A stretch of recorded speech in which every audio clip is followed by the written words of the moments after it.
Selamat pagi, Bu. Selamat pagi. Silakan Bu, kita duduk. Baik. Baik, sebelum itu perkenalkan, saya Naila, ahli gizi yang bertugas hari ini. Saya yang akan membantu Ibu dalam melakukan konseling terkait pengaturan pola makan selama kehamilan ya, Bu. Sebelum kita mulai, boleh saya tahu nama lengkap Ibu? Nama saya Ade Dewi. Baik, Bu Ade, terima kasih sudah meluangkan waktu untuk hadir hari ini. Bu Ade, sebelum kita masuk ke pembahasan, saya ingin menyampaikan bahwa seluruh informasi yang Ibu sampaikan selama konseling ini akan dijaga kerahasiaannya dan hanya digunakan untuk kepentingan pelayanan kesehatan Ibu dan bayi ya, Bu. Baik. Jadi Ibu bisa merasa nyaman dan terbuka saat bercerita. Kemudian untuk waktu konseling kita akan berlangsung sekitar 10 sampai 15 menit dan selama proses ini Ibu bebas untuk bertanya kapan saja jika ada yang kurang jelas. Apakah Ibu bersedia untuk mengikuti konseling ini sampai selesai? Iya, bersedia. Baik Ibu, terima kasih. Bagaimana kabarnya hari ini Bu? Apa yang Ibu rasakan selama kehamilan ini? Saya sering lemas, Bu. Kadang pusing juga. Saya bisa memahami Bu. Kondisi seperti itu masih cukup mengganggu aktivitas Ibu sehari-hari ya, apalagi sedang hamil. Kalau Ibu boleh cerita lebih lanjut, biasanya rasa lemas itu muncul pada saat kapan Bu?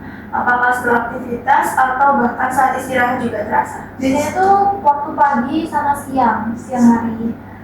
Baik Bu, berarti cukup sering ya dirasakan. Kalau sampai mengganggu aktivitas seperti menyapu atau memasak pernah terjadi Bu? Iya, kadang jadi cepet capek gitu. Baik, itu wajar sekali ya Bu, dan itu memang sering terjadi pada ibu hamil dengan kondisi seperti Ibu sekarang. Baik, terima kasih Ibu sudah mau menceritakan dengan jujur. Untuk itu sangat membantu saya memahami kondisi Ibu secara menyeluruh.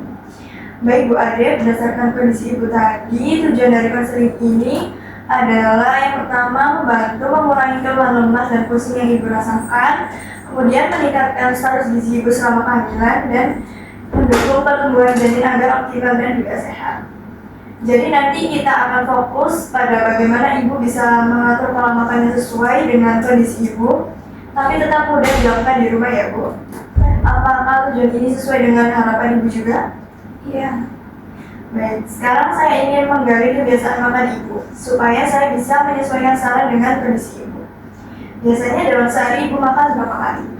Biasanya 3 kali, Bu.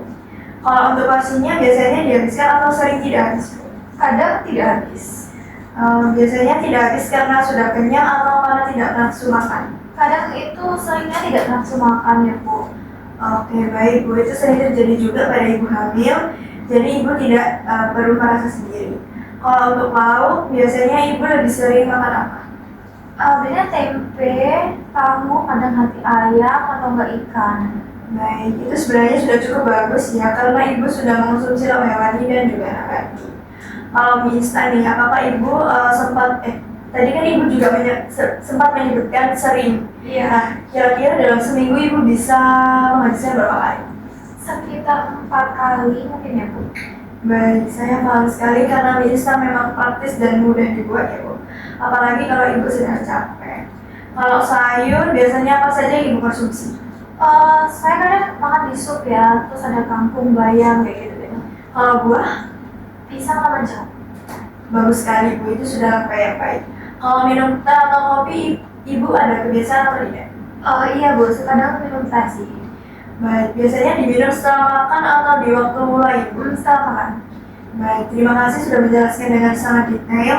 Jadi riwayat makan Ibu tadi saya simpulkan bahwa Ibu sudah makan 3 kali sehari, sudah ada lauk hewani, sayur dan buah juga sudah ada, tapi masih sering mengonsumsi mie instan.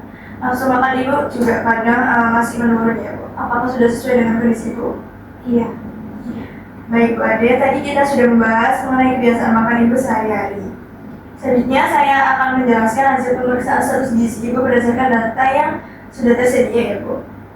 Dari data yang saya lihat, berat badan Ibu saat ini di 53,8 kg, tinggi badan Ibu di 154 cm, dan lingkar lengan atas Ibu di 22 cm.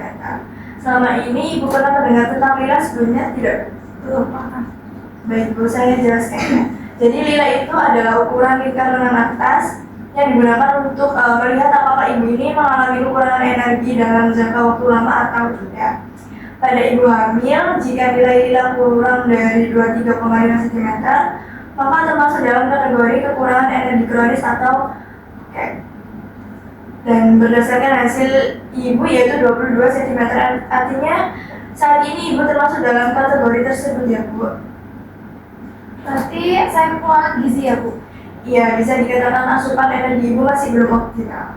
Tapi ibu tidak perlu merasa takut atau menyalahkan diri sendiri. Banyak juga ibu hamil yang mengalami kondisi seperti ini. Dan yang terpenting adalah kita sudah mengetahuinya sekarang sehingga bisa segera diperbaiki. Kondisi ini bisa berkaitan dengan keluhan yang ibu rasakan seperti mudah lemas, cepat capek, dan juga nafsu makan menurun. Iya Bu, kan kayak saya sering lemes. Ya, saya mengerti Bu, pasti tidak nyaman ya menjalani aktivitas sehari-hari dengan kondisi seperti itu. Selain itu, jika tidak diperbaiki, kondisi ini juga bisa mempengaruhi pertumbuhan bayi. Namun, kabar baiknya Bu, kondisi ini masih bisa diperbaiki dengan pengaturan pola makan yang tepat dan bertahap.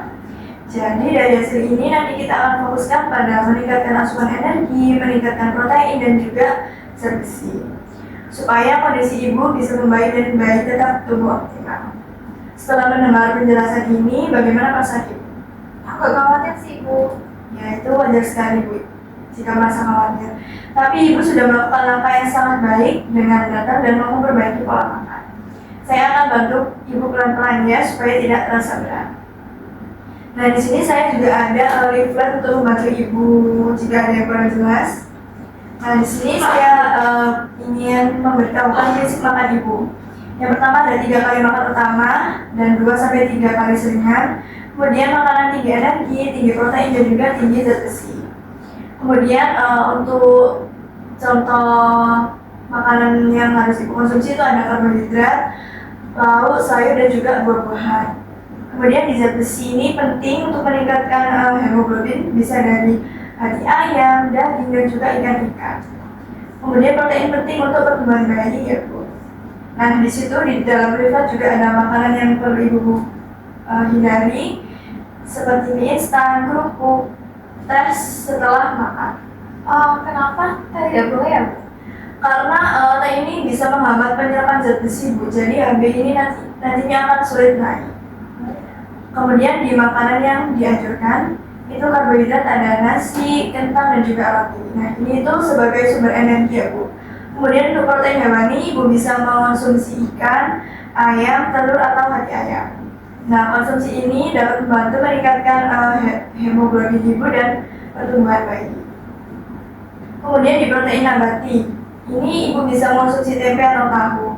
Nah, protein nabati ini fungsinya adalah tambahan protein yang mudah didapat.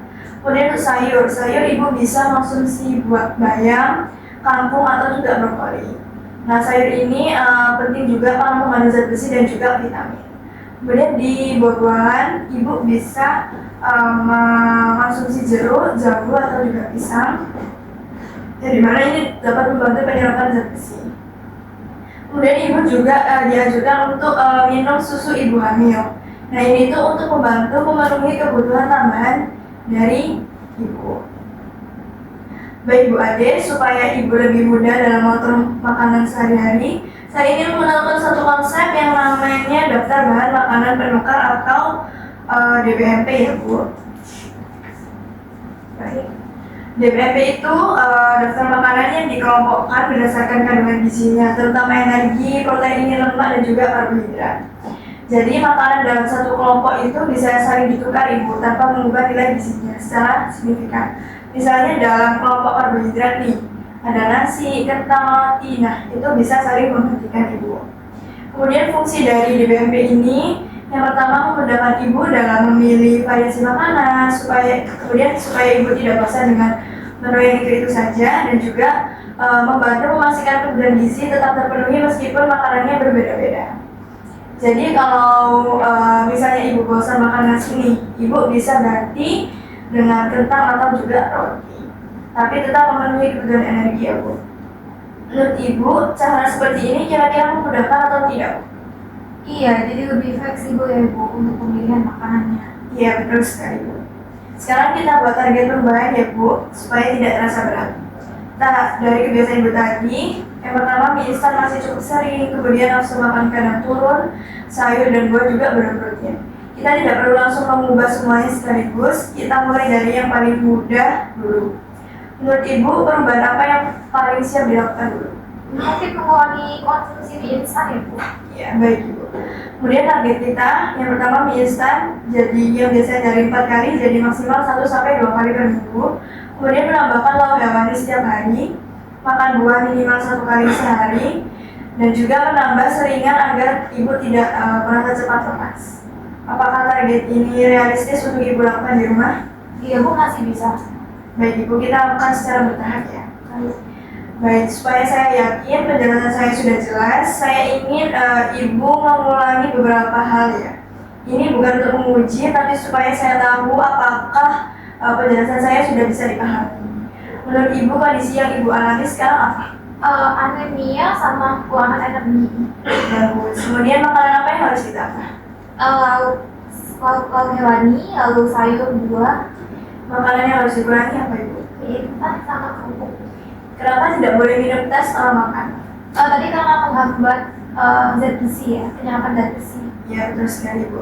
Target Ibu di rumah? Mengurangi mie instan dan makan lebih sehat. Bagus sekali Ibu, Ibu sudah memahami dengan sangat baik. Kita sudah membahas banyak hal lagi ini, apakah masih ada yang ingin ditanyakan? Cukup Kapan Ibu bisa kontrol lagi? minggu depan ya mungkin Bu. Baik Ibu, kita jadwalkan untuk minggu depan ya. Terima kasih banyak Bu Ade, semoga Ibu dan bayi sehat selalu. Amin, terima kasih juga atas waktunya.